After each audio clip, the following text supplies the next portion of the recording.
All right, little update on the 3.5 ecoboost. Lots of progress there. Done several videos. Ended up having to replace the valve covers. They were brittle and poor workmanship before we got here. They were broken many places. You can kind of see those in some different videos, but what I wanted to show is kind of where we're at right now. We pretty well got most of the engine sealed up, got some of the fuel system back on there. Got the timing components obviously in there. Lots of videos out there on that. Not really anything to write home about. Just be patient and follow essentially the directions. But the other video showed essentially that I had all my bolts laid out in order. So we've got those all on there. Everything's buttoned up. We do not have the spark plugs in it. I have rotated the engine a few times. Everything's moving good. The injectors on these trucks are an absolute bear.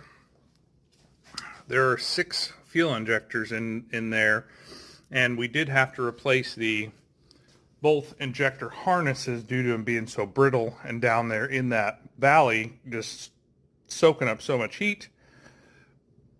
It was quite a puzzle to get all that back together.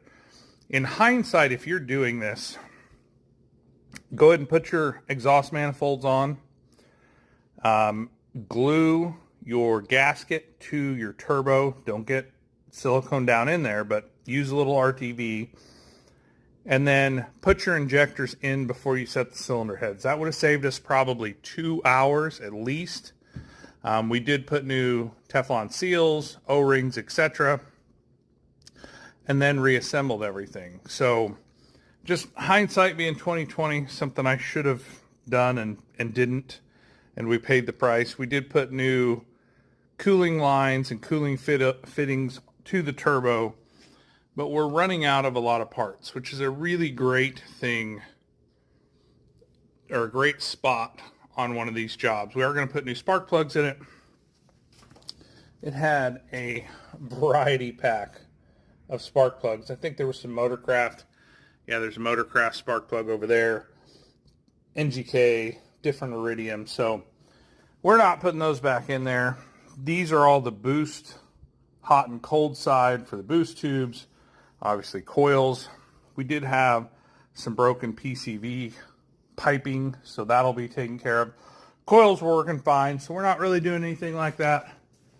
And then just assembling the rest of it. So this is where we're at. This is about 8 hours of assembly of 2 technicians, and hopefully we'll be starting it in the next 4 or 5 hours.